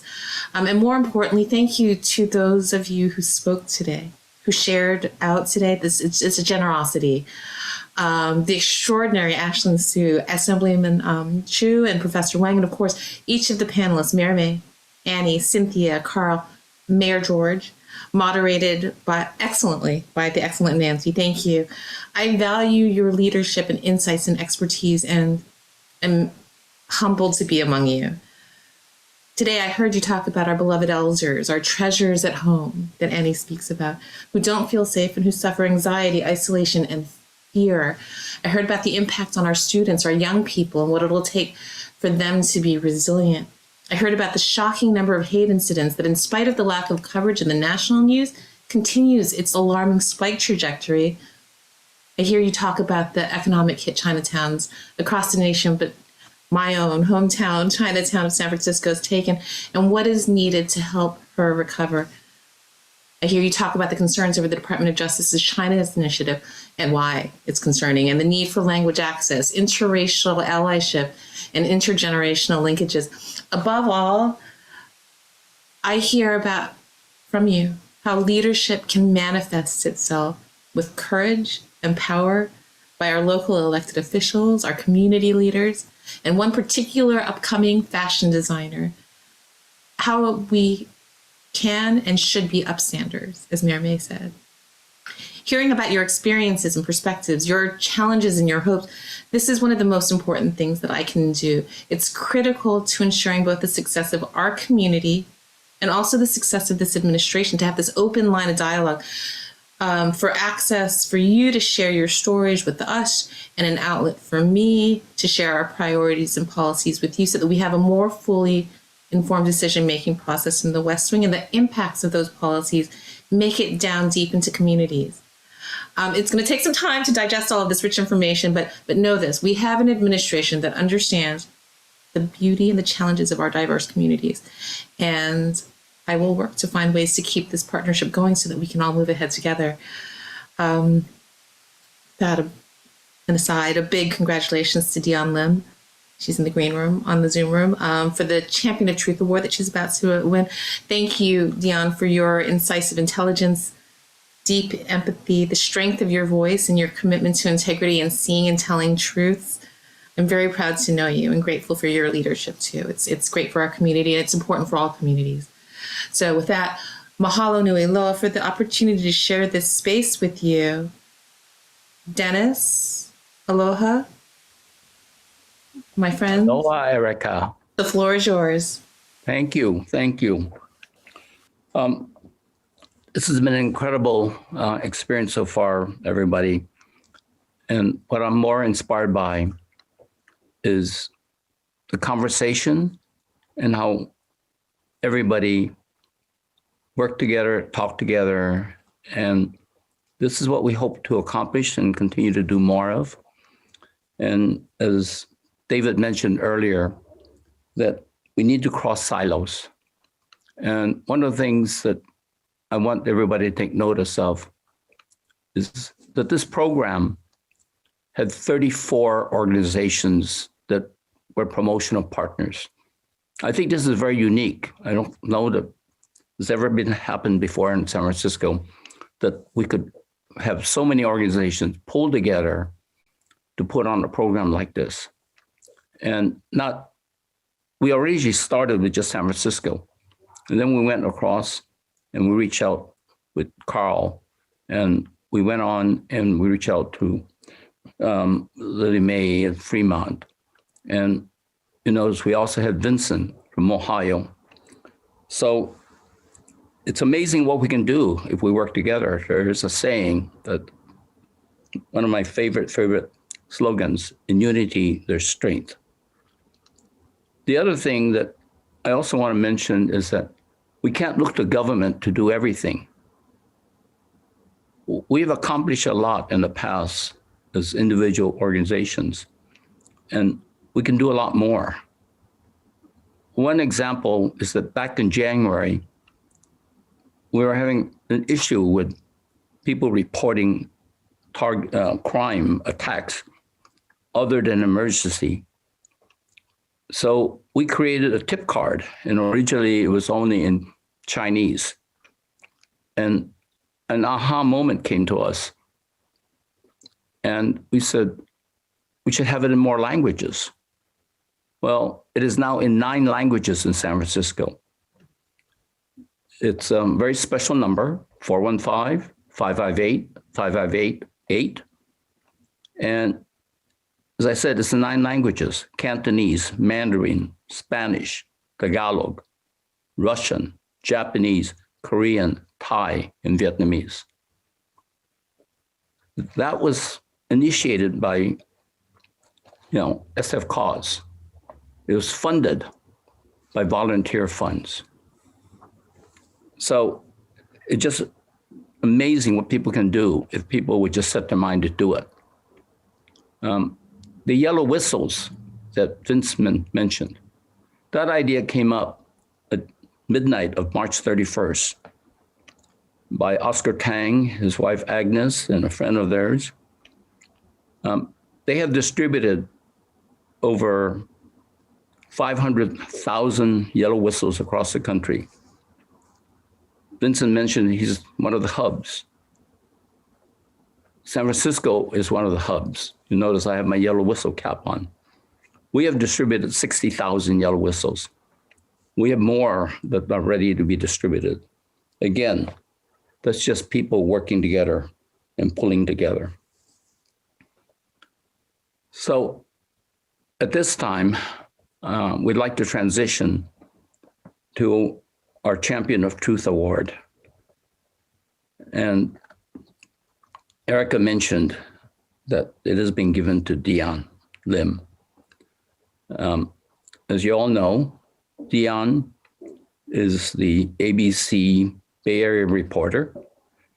She has been uniquely able to empower victims with the courage to speak up about their traumatic and painful experiences.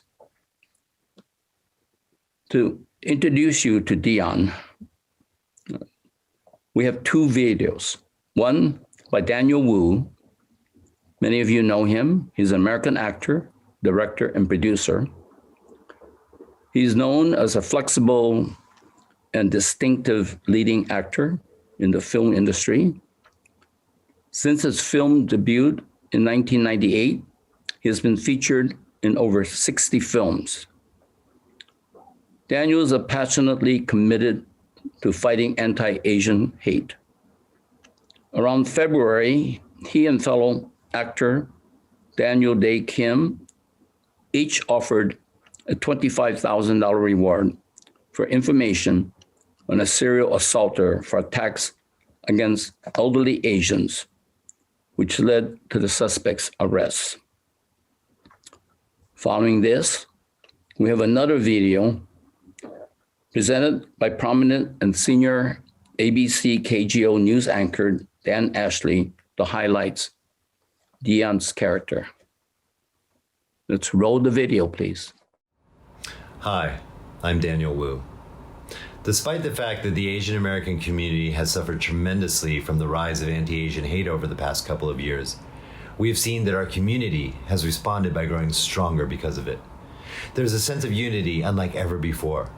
We have united through different cultures, languages, and backgrounds to help fight these attacks on our people. So much has been done. Mainstream media has finally recognized our plight. Pressure was put on the White House, influencing President Biden to sign the COVID-19 Hate Crimes Act. Special task forces and national organizations have been formed. Millions upon millions of dollars have been donated. Support systems for victims have been created. Community groups have been founded and existing ones have been boosted. The community has stood up proudly and with conviction, demanding that the rest of the country acknowledge our pain. We have shown that we will no longer keep our heads down, and we will fight for our place in this American landscape. So much incredible work has been done in a very short amount of time, but there is still so much more to be done. The fact remains that despite our efforts, the hate continues. Daily, we are still seeing people being pushed to the ground being verbally assaulted, told to go back to where they came from, or chosen as easy targets for robberies and assaults. As disheartening and depressing as these occurrences are, we must remain vigilant and keep the momentum going. The fight to end this hate and racism is not going to be easy. It was never meant to be. If we truly want to solve these problems, we need to get to the root of the issue. And that is complicated and difficult. And it is certainly not something that can be solved with a Band-Aid. It is a slow and steady march with no clear finish line in sight. It not only involves race relations and community building, but it involves tackling mental health issues, homelessness, and the drug problems as well. It involves making sure politicians and corporations have our back and calling out the ones who don't. It will involve continual hard work, much like the continual work that Dion Lim has been doing since the beginning and continues to fight for now. If it wasn't for Dion's relentless work, most of us wouldn't have known what was happening to our community, and the problem would have continued to be ignored. And it is her continual effort to get these stories out there that has made her so important to our community in these times. As a true journalist, she has made it her mission to make sure that we are always informed of the truth. She has continued to tell us these stories, despite the station telling her to find something happier to report on. And Dion is receiving the Champion of Truth Award today because she is a true example for us on how we must continue to do our part and stand up against the hate towards our community in however way that we can. Again, we are in this for the long run. So let's continue to do our part to help fight Asian hate together. And I want to use one of my favorite Chinese expressions, 加油, 加油, add oil. Let's keep up the fight. Hi there, I'm Dan Ashley from ABC 7 News, and I want to say hello to Dennis Wu and everyone from San Francisco Community Alliance for Unity, Safety, and Education. SF Cause is doing such brilliant and important work in this community, making it a better place. And I am just thrilled that my dear friend and colleague, Dion Lim, is being honored by this great organization. Dion has been doing such incredible work over the last couple of years to enlighten all of us about some of the things happening in the Asian American community, to expose some of the horrible things happening to Asians, the attacks that have been so senseless and so upsetting. And it's been difficult and taxing for Dion to do this work because it's emotional and it's hard to watch. It's hard to report and it's hard for us to watch, but it's important work that she is doing. And in the process, she is lifting up not just the Asian American community, but our entire community. So I'm thrilled that SF Cause is honoring my friend Dion with the Champion of Truth Award. I can think of no better person. Congratulations, Dion. Well done. Keep it up. And my thanks to SF Cause. You know, growing up, I was always taught to do well in school, to become a doctor. That was the way to success, at least according to my parents, who are immigrants from Taiwan and Hong Kong. So when I first became a reporter in tiny Springfield, Massachusetts, my parents were pretty horrified. I was making $12 an hour, and to them, that was not success. Now, fast forward a little bit, and later when I became the first and only Asian American anchor at stations in Kansas City, Charlotte, and Tampa Bay, sometimes viewers would call out to me in public, Connie Chung. I didn't brush it off because I didn't know how to, or I didn't know if I should have responded at all. It was a time when I did not understand the power of my voice. Now, despite all of this, I've had a pretty wonderful career with experiences most people can only dream of. I've flown in a fighter jet with the Air Force, interviewed countless celebrities on and off the red carpet, went on the road with the Golden State Warriors as they made back-to-back NBA finals. I've also been on the scene of some of the most horrendous stories in American history, including wildfires and mass shootings. And I won Emmys for those things. But what happened when the coronavirus first hit, something sparked inside me that meant a whole lot more. Asian Americans were under attack. People who looked like me, my own mom and dad and loved ones. That was when the light bulb turned on. I realized I had a seat at the table, and it was time for me to do something about it. For too long, these stories of hate and xenophobia and violence were being swept under the rug. There was no one to champion these incidents into the light. And as hard as it may be to witness, the world needed to see what Asian Americans were up against. That is the reason I do what I do. You know, I'll never forget that moment. My mother wrote me an email one day early on in the pandemic telling me to stop my reporting. It was making Asians look bad. But just a few weeks later, when I had gotten the attention of ABC News and my mother and father turned on their TVs in Connecticut all the way across the country and saw their daughter on 2020 speaking out using her voice, that was the moment they finally told me they were proud of me. What I was doing was finally making a difference. I had found my purpose. So with that, thank you so much for making me the very first recipient of the Champion of Truth Award. I'll admit there are days where it feels like the hate will not end. There will be naysayers who try to discredit your work and the truth. But to be among all of you and to receive this honor is a reminder that our world, our community is listening. The reporting is making a difference, and I couldn't do it without you. Our special guest, Ashlyn Sue, to share a few words about Dion. Hi, Dion. I'm so excited, and I feel so privileged and honored to say a few words about you. So I've known Dion since my mask making days and like during the beginning of the pandemic. I was so honored that she'd shed light on my story, and yeah, we've been friends since, and she's had such a huge impact on me. I was able to be, so aware of all of these attacks and microaggressions all through Dion's coverage. And the first video that I had seen of an Asian attack was in 2020 when, an Asian outer was picking up cans and he was being bullied by a group of men. And then I saw, Vicha Ratanapakdit's video as well. And it was just so scary. And it was it really hit me because it was kind of hard for me to see someone who looked like me, who looked like our dads or our grandpas, on the news like this. And, attack after attack, Dion has always been there for the families of the victims and for all of us as well. And she's the person that these families trust. And, we trust her because whatever she does with so much love. And she's a huge role model to all of us. So congratulations, Dion. And now I'm going to pass this back to Dennis.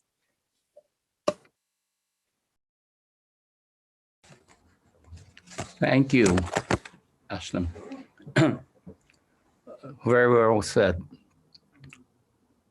So we're honored, Dion, to have you with us, to have you come into our community, and to have you here working against anti-Asian hate.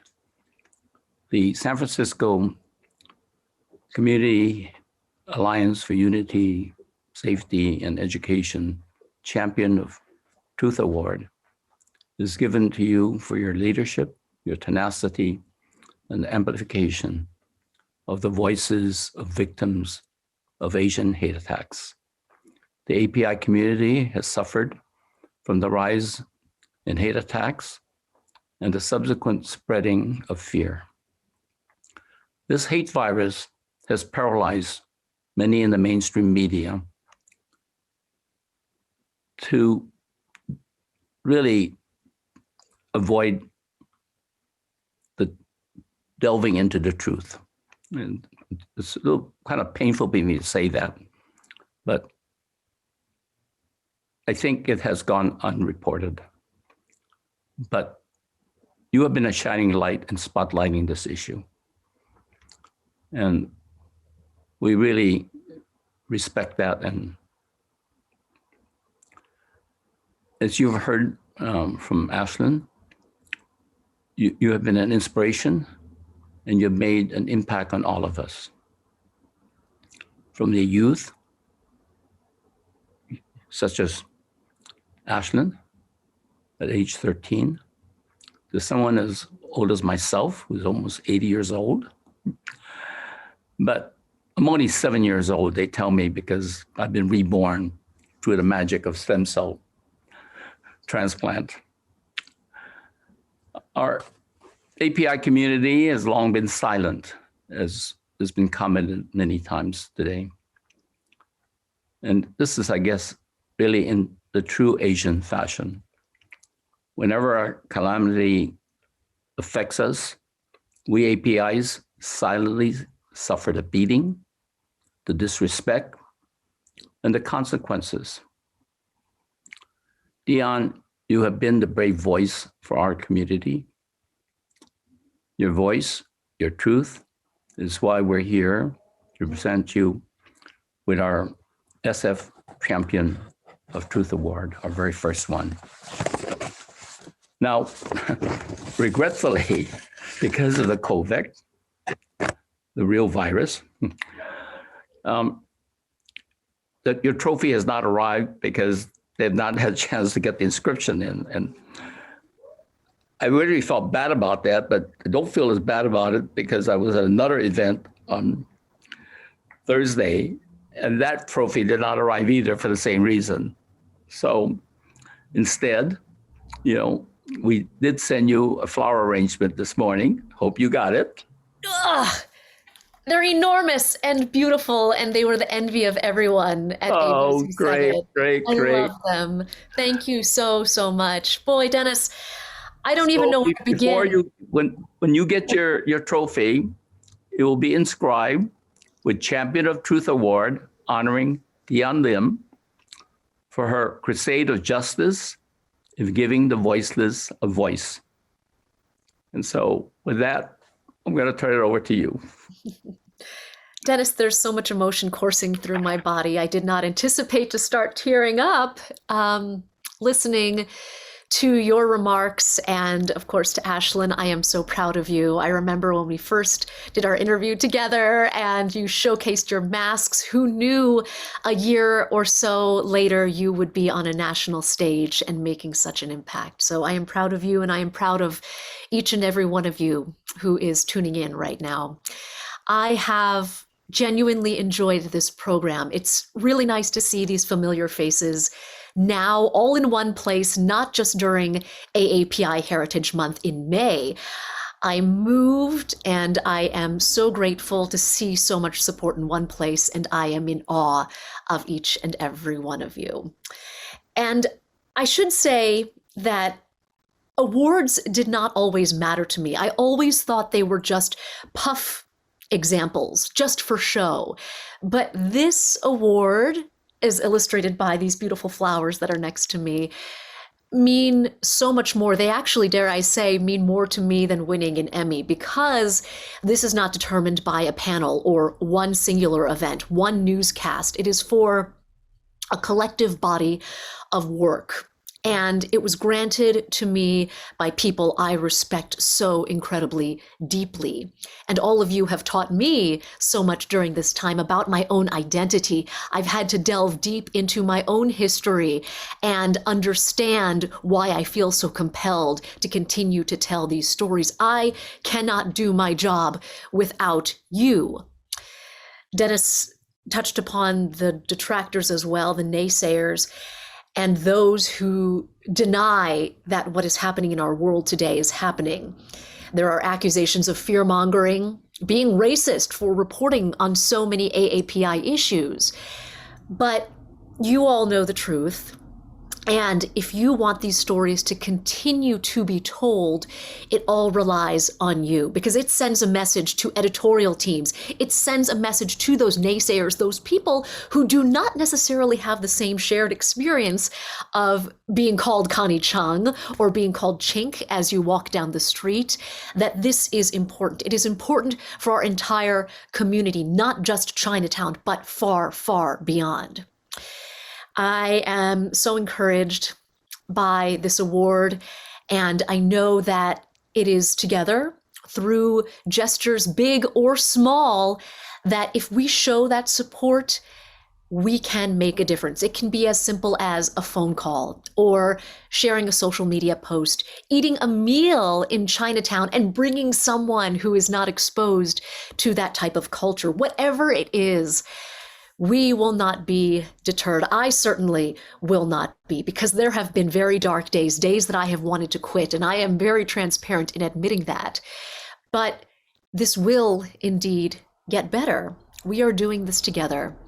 From the bottom of my heart, I thank all of you for this award because it means so much, and I will carry a piece of it going forward each and every day when I'm in the field, when I'm in the studio, whenever I am championing a story that pertains to our community. Thank you all so much. Dion, and don't quit on us. You are our Joan of Arc. So thank you again, Dion, Erika, David Chu, Vincent Wang, Ashlyn, and to our incredible group of panelists. We thank you all for joining us today. I also would like to especially thank my colleague and Master of Ceremony, Julian Chang. You were incredible. And I would be remiss if I do not thank our wonderful AV team, the Commonwealth Club AV team, and especially Arnav Gupta.